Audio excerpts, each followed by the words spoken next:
베델로 올라가라 라는 제목으로 하나님 말씀 전하겠습니다. 어느 신혼부부가 신혼 첫날을 보내고 신부가 처음으로 신랑의 모르는 면을 알게 되었어요. 자세히 보니까 신랑의 눈이 한쪽에 애꾸였어요. 의안을 꼈던 거죠. 신부가 놀라서 신랑에게 묻습니다. 당신이 애꾸라는 사실을 내게 숨겼군요. 그랬더니 신랑이 얘기합니다. 아니요, 예전에 내가 당신에게 편지로 고백했는데 못 보셨나요? 신부는 바로 신랑에게 받았던 연애 편지들을 막 찾아보았어요. 그리고 그 편지에서 이런 문구를 발견합니다. 당신의 미모에 나는 한눈에 반했소.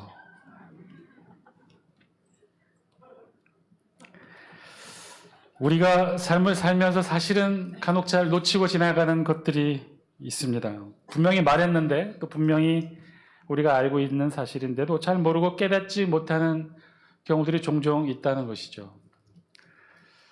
여러분들 얼굴 표정을 보니까 그런 경험이 전혀 없어 보이는데요. 왜 없겠어요? 우리는 그렇게 말해 실수투성이다라는 말들 참 많이 하잖아요. 혹은 너 나사 하나가 풀렸다 이런 말들도 많이 하기도 하는데 그런 실수들을 참 많이 하죠. 특별히 또 그런 익숙한 실수들은 우리가 또 잘 깨닫지도 못하는 실수하는지도 모르는지도 모르면서 지나가는 일들이 참 많이 있어요. 내가 그 속에 있으면 잘 못 보게 돼요. 왜냐하면 늘 있어 왔기 때문에 나에게는 너무나 당연하고 익숙하기 때문에 잘 모르는 경우들이 있답니다. 그런 것들 중에 하나가 오타가 아닌가 싶어요. 우리 핸드폰 많이 사용하시게 되면서 핸드폰 문자 많이 하시죠? 문자 하실 때 여러분 오타 없이 제대로 잘 치시나요? 아니면 오타가 종종 있으신가요? 어떤 커플이 사귀다가 헤어지게 됐답니다. 여자가 이별로 눈물로 밤을 보내고 있는데 헤어진 남자가 문득 이 여자에게 문자를 보내왔어요. 뭐라고 보내왔느냐? 잘 살아. 좋은 감자 만나고. 감자가 아니라 뭘까요?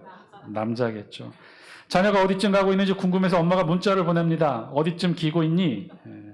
어디쯤 가고 있니를 잘못 친 거죠. 아빠가 딸에게 신발 사주기 위해 사이즈를 물어요. 학부모가 선생님과 문자로 대화 중에 마지막 인사말을 문자로 남깁니다. 선생, 니도 주말 잘 보내세요. 할머니 중풍으로 쓰러졌어서 급하게 동생에게 문자하려는데 할머니 장풍으로 쓰러지셨어. 주말에 친구에게 심심해서 문자 보냅니다. 야, 너 싱싱하냐? 심심하냐? 라고 그런 걸 잘못한 거예요. 문자만 그럴까요? 안 그래요. 이건 개인의 오타만 있는 게 아니라 많이 있습니다. 오타는 진짜 많이 있어요. 잘 못 봐요. 전문적인 직종에 있는 사람들도 이런 실수를 해요. 우리 사진 한 장 보여주실래요? 공영방송이고요. SBS 스포츠 중계 화면인데 뭐가 잘못됐을까요? 173세에 키가 70cm라 난쟁이도 아니고 몸무게는 29kg죠. 잘못된 거죠. 오타죠. 아마도 키가 170이고 몸무게가 70이고 나이가 29세를 잘못 표시하는 이런 방송뿐만 아니에요. 다음 보여주실래요? 일본과의 경기인데 잘못된 게 뭐가 있을까요? 일본과 싸운 나라가 어떤 나라예요? 후반이라는 나라도 있나요? 잘못 못하죠. 다음 사진 보여주실래요? 이건 뉴스 방송이에요. 뉴스 방송인데 오타가 난 거예요. 어떤 오타일까요? 언니 100여 명 태운 여객기 실종. 언니만 100여 명이 탈 수도 있나요? 뭐죠? 인니. 인도네시아를 줄여서 인니라고 하는데 인니. 인도네시아 100여 명 태운 여객기 실종. 다음 사진. 한방병원입니다. 그 유리 현관에 안내 서비스를 붙여놓은 거예요. 수치심 서비스라는 게 있나요? 뭘까요? 수지침이죠. 우리 교회에서도 매주 주보를 만듭니다. 주보 몇 페이지 되지 않으니까 또 이런 주보 글씨에 어떻게 오타가 날 수 있을까 이런 생각하시는 분들이 있는데 실제로 오타가 있어요. 오늘도 꼭 넣어야 되는데 빠진 게 뭐죠? 교회 수첩 받아가세요라는 한 줄 광고가 들어갔어야 되는데 또 빠졌어요. 왜 이런 걸 보지 못할까? 실제로 보지 못해요.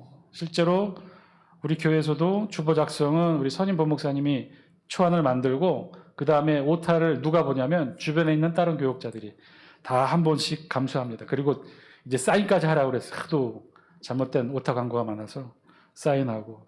그러고 나서 3번, 4번 보고 그리고 제가 한번 또 봅니다. 그래도 또 오타가 나요. 그 오타를 또 누가 보느냐? 우리 양사모가 또 기가 막히게 찾습니다. 근데 양사모가 볼 때는 이미 다 인쇄가 되고 난 뒤에 보죠. 그래서 참 안타까운데 당사자는 잘 못 봐요, 오타를.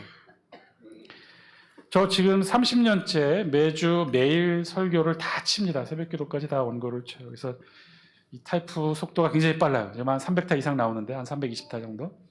실제로 쓰는 속도보다 이게 더 빨라요. 그러다 보니까 이제 하도 쳐서 지금 오른쪽에 선목 터널 증후군까지 왔는데, 그럼 이렇게 30년 동안 열심히 타이프를 쳤으니 설교에 오타가 없겠죠? 이거 가지고 매주 설교까지 하는데 오타가 없겠죠? 아니요, 있어요. 한 2, 3년 지나고 설교 원고들 쭉 정리하다가 보면 순간순간 발견합니다. 아이고, 오타도 이런 오타가 없고 이런 비문이 없는데 야, 이거 들고 어떻게 설교했을까 싶은 생각이 들 정도로, 부끄러울 정도로 오타가 많이 있어요.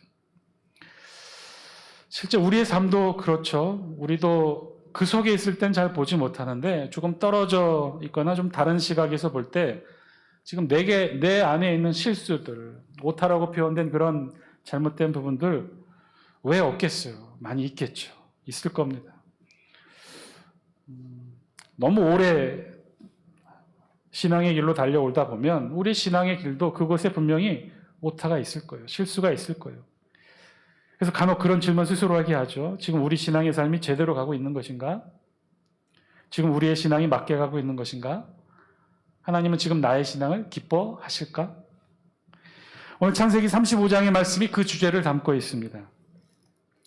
우리 지금 35장 말씀을 본문으로 삼고 있는데요. 오늘 새해 두 번째 주일을 맞고 있습니다. 새해가 되면 새벽기도 일정에 맞춰 자연스럽게 또 성경 일독이 시작이 되죠. 그래서 매년 1월이면 창세기를 읽고 있는데 여러분들도 같이 읽었으면 좋겠어요. 그냥 잘 따라만 오시면 주보에 페이지에 보시면, 두 번째 페이지에 보시면 이 새벽기도의 성경 본문을 매주 주 단위로 기록해 놓고 있어요.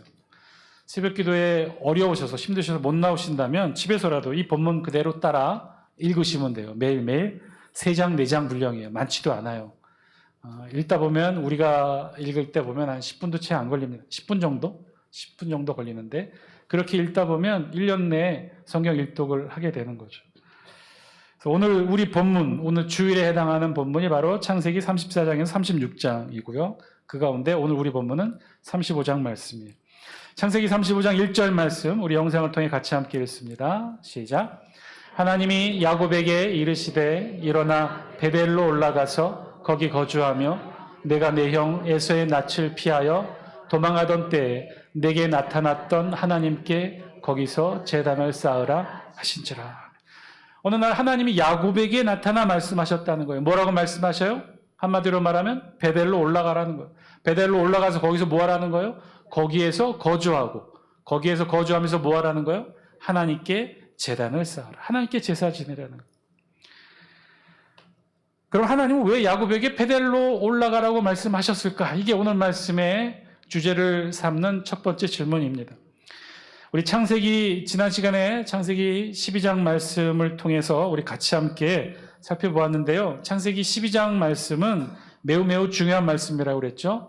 창세기 12장은 누구의 이야기로부터 시작합니까? 아브라함의 이야기로부터 시작해요. 하나님이 아브라함을 부르시는 사건이 최초로 기록된 본문이 창세기 12장이에요. 그래서 창세기 12장은 창세기 12장 이전의 내용과 이후의 내용을 가르는 중요한 분수령 역할을 합니다. 어떻게 분수령이 되느냐? 창세기 12장 이전 1장부터 11장까지는 하나님의 말씀이 우주적 말씀이에요. 하나님의 관심사가, 하나님의 사역의 섭리가 우주적이에요. 지구적이에요. 모든 보편적인 말씀이에요. 그런데 그런 하나님의 관심이 창세기 12장부터는 갑자기 줄어들어서 한 사람에게만 집중합니다. 그 사람이 누구예요? 아브라함. 아브라함으로부터 시작된 하나님의 집중은 쭉 이어져 가요. 아브라함의 아들 이삭으로, 이삭의 아들 에서와 야곱, 그 중에 야곱에게로 집중합니다. 그래서 야곱의 이야기가 창세기 후반부에 가득 기록하고 있어요. 그 이후에 마지막 말미에는 누구의 이야기로 집중해요? 요셉의 이야기로 집중하겠죠. 오늘 그래서 우리 본문 창세기 35장은 하나님이 야곱의 이야기에 집중합니다. 야곱은요, 우리가 잘 아는 대로 형 에서와 아버지 이삭을 속이죠. 그래서 그 일로 인해 외삼촌 라반의 집으로 쫓겨갑니다. 라반의 집에서 야곱은 하나님의 축복을 받았죠. 외삼촌의 두 딸 레아와 라헬 그리고 두 시녀 사이에 몇 아들을 얻습니까? 12아들을 얻고요. 딸 하나를 얻습니다. 그리고 가축과 재산도 많이 축적하게 되죠. 그렇게 축복을 많이 받은 야곱이 이제 고향으로 돌아옵니다. 라반을 떠나 고향에 있는 누가 남아있겠어요? 아버지 어머니는 돌아가셨겠고 형 에서만이 남아있겠죠. 외삼촌 라반을 떠나야 되고 그리고 고향 땅에서는 형 에서를 만나야 돼요. 라반을 피해 가족과 재산을 지키며 고향으로 돌아오는 길도 사실 쉽지 않았어요. 그리고 고향에서 에서와 만나 재회를 이루는 일도 마찬가지로 쉽지 않았어요. 에서에는 아직도 앙금이 있었어요. 야곱 동생에게 모든 걸 다 빼앗겼다라고 하나님의 축복을 빼앗겼다고 하는 앙금이 있었죠. 외삼촌 라반을 피하고 형 에서와 화해하는 이 쉽지 않은 일들을 그러나 야곱은 해냅니다. 하나님의 도우심으로 해내요. 외삼촌 라반의 마음을 하나님께서 돌이켜주시고 형 에서의 증오의 마음도 하나님이 돌이켜주십니다. 그렇게 해서 야곱은요, 모든 가족 다 데리고 재산 다 챙겨서 무사히 고향으로 돌아오게 되죠. 그런데 야곱은요, 고향으로 돌아가지 않아요. 고향으로 돌아가는 길에 세겜이라는 도시에 머물게 됩니다. 얼마 동안 머무느냐? 잠시가 아니에요. 무려 10년 동안 세겜 땅에 거하게 됩니다. 처음 야곱이 아버지 이삭의 집을 떠나 외삼촌 라반의 집으로 갔던 때, 그때가 언제냐면 지금으로부터 꼭 30년 전이에요. 30년 동안, 집 나온 지 30년 동안, 20년 동안은 외삼촌 라반의 집에서 거하고, 그리고 10년은 어디에서 거한 거예요? 세겜에서 거하게 됐던 거죠. 그 세겜에서 이 야곱은 정말 잊지 못할 치명적인 상처를 받습니다. 어떤 사건을 겪게 돼요? 야곱에게는 12아들과 딸 하나가 있다고 했죠. 고명딸 디나가 있었어요. 그런데 이 고명딸 디나가 세겜 땅에서 그만 강간을 당하는 사건을 겪게 됩니다. 세겜 추장의 아들이 야곱의 딸 디나를 강간하게 되죠. 이 일로 이걸 복수하겠다고 야곱의 아들들이 칼을 들어 살육의 전쟁을 벌였어요. 잔혹한 방식으로 세겜에 있는 남자들을 다 죽입니다. 그래서 이 사건으로 야곱 일가는 또다시 죽음의 위협에 놓이게 돼요. 그래서 오늘 본문 35장 앞에 34장 끝부분에는 이런 말씀으로 끝을 맺습니다. 우리 다 함께 영상을 통해 34장 30절 31절 말씀 읽습니다. 시작. 야곱이 시므온과 레위에게 이르되 너희가 내게 화를 끼쳐 나로 하여금 이 땅의 주민 곧 가나안 족속과 브리스 족속에게 악취를 내게 하였도다. 나는 수가 적은즉 그들이 모여 나를 치고 나를 죽이리니 그러면 나와 내 집이 멸망하리라. 그들이 이르되 그가 우리 누이를 창녀같이 대우함이 옳으니까. 여러분, 오늘 본문 말씀에 이르기 전까지 34장의 내용이 바로 이런 내용이었다는 거예요. 세겜 땅에서 정말 잊지 못할 치욕적인 사건을 겪고 그 일로 인하여 야곱의 모든 식구들이 더 이상 세겜 땅에 거주하지 없을 정도의 그 땅의 사람들과 전쟁을 벌였던 거죠. 야곱은 또다시 큰 사건에 공경에 처하게 된 거죠. 집단한 지 30년이 지났는데 그간의 모든 과정들도 녹록치 않은 과정이었는데 외삼촌 라반으로부터 도망 나오고 형 에서의 칼을 피해 그래도 이 세겜 땅에서 10년간은 그래도 그럭저럭 지냈는데 더 이상 이곳에서 지낼 수 없을 정도의 커다란 상처와 사건을 겪게 되었던 거예요. 이제 이곳도 떠나야 되는데 이제 더 이상 야곱에게는 갈 곳이 없었던 거예요. 바로 그때 정말 막막하고 암담하고 앞이 보이지 않을 때 하나님이 야곱에게 나타나셔서 하셨던 말씀이 바로 오늘 우리 본문 1절 말씀이에요. 우리 다시 야곱의 마음을 생각하며 하나님 말씀 1절 읽겠습니다. 시작. 하나님이 야곱에게 이르시되 일어나 베델로 올라가서 거기 거주하며 내가 내 형 에서의 낯을 피하여 도망하던 때에 내게 나타났던 하나님께 거기서 제단을 쌓으라 하신지라. 가장 힘들고 어려울 때, 이제 더 이상 갈 곳도 없는 그런 상태일 때 하나님이 야곱에게 나타나 명령하셔. 베델로 올라가라. 거기에 거주하라. 그곳에서 하나님께 제단을 쌓아라. 야곱이 있는 곳이 어디라고 그랬어요? 세겜 땅이었어요. 왜 야곱이 고향으로 가지 않고 세겜에 멈췄는지 잘 모르겠어요. 우리 성경에 정확한 이유는 나와 있지 않아요. 아마도 이곳이 좋아 보였겠죠. 당시 세겜은 좀 잘 살고 있는 건강한 도시였어요. 잘 발달한 성읍 도시였어요. 그에 비해 오늘 하나님이 베델로 가라고 하는 그 베델은요, 아무것도 세워지지 않는 그런 곳이었어요. 우리 다 함께 6절 말씀, 베델이 어떤 곳인가를 6절이 말씀해 주고 있는데 6절 같이 함께 읽습니다. 시작. 야곱과 그와 함께한 모든 사람이 가나안 땅 루스 곧 베델에 이르고. 왜 하나님이 베델로 올라가라고 했을까? 그 이유를 우리 성경에 기록하고 있지는 않으나 6절에 힌트를 주고 있는데 그 힌트는 무엇이냐? 베델의 옛 지명의 이름이 루스였다는 거예요. 루스. 여러분, 루스가 어떤 곳이었나요? 야곱은요, 이 루스를 절대로 잊을 수가 없었어요. 야곱에게는 눈물 어린 추억이 있는 곳이 바로 이 루스였기 때문에 그래요. 왜 그래요? 30년 전 아버지 이삭과 형 에서를 피해 집에서 쫓겨났죠. 외삼촌 라반의 집으로 혼자 홀홀단신 터덜터덜 가다가 중간에 잠을 청했던 곳이 바로 이 루스였어요. 아무것도 없는 허허벌판에서 돌베개에 베고 자다가 야곱은 꿈을 꿉니다. 어떤 꿈을 꿔요? 한 사닥다리가 나타나서 땅에서 하늘로 연결되었는데 이 사닥다리를 타고 하나님의 사자들이 오르락내리락 하는 모습을 보게 된 것이고, 그 꿈을 통해 야곱은 하나님을 만납니다. 바로 그곳이 루스였던 거예요. 그 루스의 뜻은요, 이름이 편도나무라는 뜻이래요. 편도나무. 편도하면 우리가 잘 모르는데 우리에게는 아몬드로 알려진 것. 아몬드가 어떻게 생겼어요? 납작하잖아요. 서양의 복숭아는 대부분이 납작 복숭아예요. 그래서 이 복숭아, 납작 복숭아 모양을 닮았다. 그래서 편도. 이 편도나무가 무성히 자라는 곳이 바로 루스였던 거예요. 지금 하나님께서 야곱에게 가라고 명하신 베델, 그곳의 원래 이름은 루스였고, 그곳은 이 편도나무, 아몬드 트리가 아주 잔뜩 있는 그런 곳, 황량한 그런 곳에 불과했어요. 그런데 하나님은 그곳으로 가라는 거예요. 30년 전 야곱이 돌베개 베고 허허벌판에서 잠을 청해했던 바로 그 장소. 그런데 30년이 지나도 그렇게 사람들에 의해 발전되지 못했던 그런 장소. 그러니 야곱이 많은 재산과 식성들을 이루고 거기에서 살기보다는 그 전에 도시였던 잘 발달한 세겜에 정착했던 거죠. 자, 그런데 이 세겜에 정착한 야곱에게 하나님이 오늘 본문에 나타나서 말씀하시는 거죠. 뭐라고 말씀하셔요? 베델로 올라가라는 거예요. 루스 땅으로 가라는 거예요. 이 하나님의 음성을 들은 야곱이 어떻게 했을까요? 2절 말씀입니다. 같이 함께 읽습니다. 시작. 야곱이 이에 자기 집안 사람과 자기와 함께한 모든 자에게 이르되 너희 중에 있는 이방 신상들을 버리고 자신을 정결하게 하고 너희들의 의복을 바꾸어 입으라. 베델로 올라가라는 하나님의 음성에 야곱은 순종합니다. 왜 베델입니까? 묻지 않았어요. 오히려 이 하나님의 음성, 베델로 올라가라, 이 음성을 마치 기다리기라도 했듯이 야곱은 차분히 세부적인 준비를 자녀들에게 지시합니다. 이방 신상들 다 버리고 정결하게 하고 의복을 바꾸어 입으라고 해요. 그리고 베델로 올라가라는 이 음성에 야곱이 왜 순종할 수밖에 없는지를 설명합니다. 3절 같이 함께 읽습니다. 시작. 우리가 일어나 베델로 올라가자. 내 환난 날에 내게 응답하시고 내가 가는 길에서 나와 함께 하신 하나님께 내가 거기서 제단을 쌓으려 하노라 하니. 그곳이 어떤 곳이었다는 거예요? 야곱이 지금 자녀들에게 얘기하는 거죠. 내 환난 날에, 야곱의 환난 날에 야곱에게 응답하시며 야곱이 가는 길에서 야곱과 함께 하신 하나님, 그 사실을 알려준 장소가 바로 베델이었다는 거예요. 야곱은 이제야 제대로 깨닫게 된 거죠. 왜 하나님이 베델로 올라가라 말씀하시는지를 야곱이 깨달았던 거예요. 왜 베델이에요?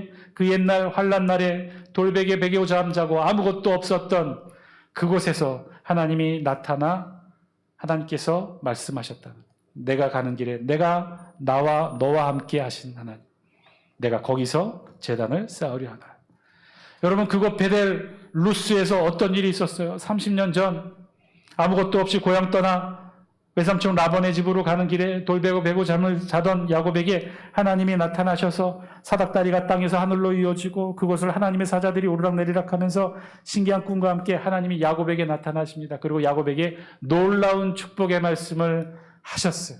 그것을 이제서야 야곱이 깨달았어요. 뭐라고 하나님이 축복의 말씀을 하셨느냐? 우리 다 함께 영상을 통해 창세기 28장 15절 말씀 읽습니다. 시작. 내가 너와 함께 있어 내가 어디로 가든지 너를 지키며 너를 이끌어 이 땅으로 돌아오게 할지라 내가 내게 허락한 것을 다 이루기까지 너를 떠나지 아니하리라 하시니라. 야곱은 이 놀라운 하나님의 축복의 말씀을 듣고 루스 땅에서 잠에서 깨었어요. 그리고 하나님께 야곱이 고백합니다. 뭐라고 고백하느냐? 여호와께서 과연 여기 계시도다. 이곳은 하나님의 집이요 하늘의 문이로다. 그리고는 그곳에 야곱이 돌기둥을 세웁니다. 그리고 더 놀라운 하나님 앞에 야곱이 서원을 합니다. 뭐라고 서원하느냐? 우리 다 함께 영상을 통해 창세기 28장 21절 22절 같이 함께 읽습니다. 시작. 내가 평안히 아버지 집으로 돌아가게 하시오니 아버지께서 나의 하나님이 되실 것이요 내가 기둥으로 세운 이 돌이 하나님의 집이 될 것이요 하나님께서 내게 주신 모든 것에서 10분의 1을 내가 반드시 하나님께 드리겠나이다 하였더라. 야곱은 문득 잊고 있던 하나님과의 이 약속의 말씀을 깨닫게 되었다는 거예요. 내가 평안히 아버지 집으로 다시 돌아오게 하시오면 하나님께서 나의 하나님이 되시고 이곳이 나의 하나님의 집이 될 것이고 이곳에서 하나님께 11조를 드리겠나이다. 그 옛날 야곱이 돌베개 베고 잤던 그곳 루스에서 하나님 앞에 서원 기도했던 내용을 이제 깨닫게 되었던 거죠. 왜 하나님이 세겜에 있는 야곱에게 베델로 올라가라 말씀하시는지 야곱은 이제 깨닫게 됩니다. 왜 하나님이 베델로 올라가라 명령하시는지, 그리고 왜 이렇게 야곱이 이 세겜 땅에서 어려움을 겪게 되었는지, 그리고 자신의 30년 신앙의 삶이 도대체 무엇이 잘못되었는지, 30년 자신의 삶에서 야곱은 오타를 발견해요. 그 오타는 다름 아닌 세겜이었어요. 세겜이 아니었던 거죠. 세겜에 머물러서는 안 되었던 거죠. 그리고 야곱은 베델이 아닌 세겜에 머물게 되면서 10년 동안 어렵고 힘든 시간을 보내게 되었던 진짜 이유를 깨닫게 되었던 거예요. 그래서 야곱은 순종합니다. 모든 이방 신상들과 귀고리들을 야곱이 다 모아서 세겜 근처 상수리 나무 아래에 묻습니다. 귀고리는 우리말로 번역했지만 원래 그 의미는 고리들이에요. 코고리, 팔고리, 발목고리, 이 각종 장신구를 의미하는데 이 고리들에는요, 당시 여기에 해나 달 형상이 새겨져 있어요. 마치 일종의 부적처럼 미신처럼 몸에 차고 다녔던 거죠. 야곱은 그런 고리들까지도 다 이방의 우상으로 보았고 그것들을 다 함께 땅에 묻어요. 어디에 묻어요? 세겜 땅 상수리 나무 아래에 다 묻습니다. 그리고 다 하나님 앞에 합당치 못한 것들은 다 세겜 땅에 묻고 그리고 베델로 올라가요. 다 함께 6절 말씀 같이 함께 읽습니다. 시작. 야곱과 그와 함께한 모든 사람이 가나안 땅 루스 곧 베델에 이르고, 이제 야곱은 드디어 30년 만에 하나님과 약속했던 땅 베델로 돌아옵니다. 처음 하나님과 약속함을 서원했던 장소. 20년 있다가 10년 방황하다가 다시 30년 만에 돌아온 야곱. 그곳에서 제일 먼저 야곱은 하나님께 서원한 대로 제단을 쌓습니다. 아마도 그 옛날 30년 전에 자신이 세웠던 돌기둥 찾아 그 앞에 제단 쌓고 하나님 앞에 제사 드렸겠죠. 그리고 그 제단을 야곱이 새롭게 명명하여 선포합니다. 엘 베델이라고 선포해요. 엘 베델의 뜻은 베델의 하나님. 여기에 하나님이 계시다. 사랑하는 장수교 성도 여러분, 오늘 말씀을 통해 저와 여러분들에게도 하나님께서는 어쩌면 동일하게 말씀해 주시는지 모르겠어요. 저와 여러분들에게도 똑같이 말씀하실 거예요. 베델로 올라가라. 베델로 올라가라. 우리도 마찬가지죠.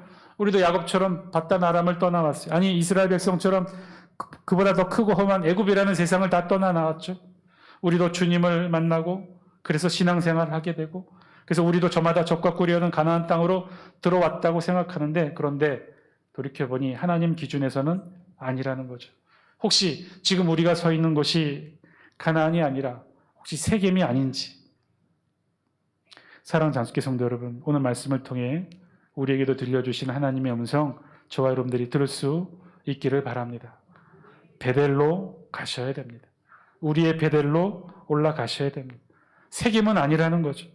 하나님이 처음 저와 여러분들을 불러주시고 그래서 영원토록 함께 하시겠다며 우리의 손을 꼭 잡아주셨던 바로 그것, 예수 그리스도 만나고 눈물을 흘리며 하나님 앞에 영원토록 하나님의 자녀로 살겠노라, 하나님의 자녀로 받아주셔서 감사합니다, 눈물의 고백을 흘렸던 바로 그곳 루스 땅 베델. 하나님은 지금 저와 여러분들을 베델로 올라가라 부르고 계십니다. 베델로 올라가라, 베델로 올라가라. 세겜에 머무르지 말고 세상에 머무르지 말고 하나님이 약속이 서려 있는 곳, 처음 주님을 만났던 그곳 베델로 올라가라. 여러분들의 베델은 어디입니까? 혹시 지금 여러분들의 신앙의 자리, 서 있는 자리 세겜은 아닙니까? 루스였고 베델이었고, 그래서 엘 베델이라 불렀던 바로 그곳, 처음 주님을 만나고 신앙의 열정으로 하나님께 소원하며 우리의 신앙을 다잡았던 그곳에 지금 여러분들은 서 계십니까? 그렇지 않다면 오늘 우리를 향해 말씀하시는 하나님의 음성 들으시기 바랍니다. 베델로 올라가라. 베델로 올라가라.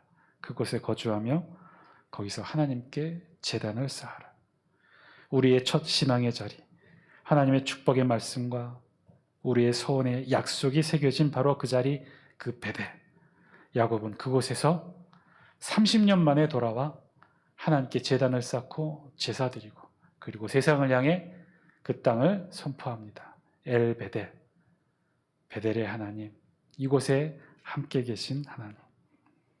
그렇게 선포하시는 저와 여러분 다 되시기를 주의 이름으로 간절히 축원드립니다. 기도드리겠습니다.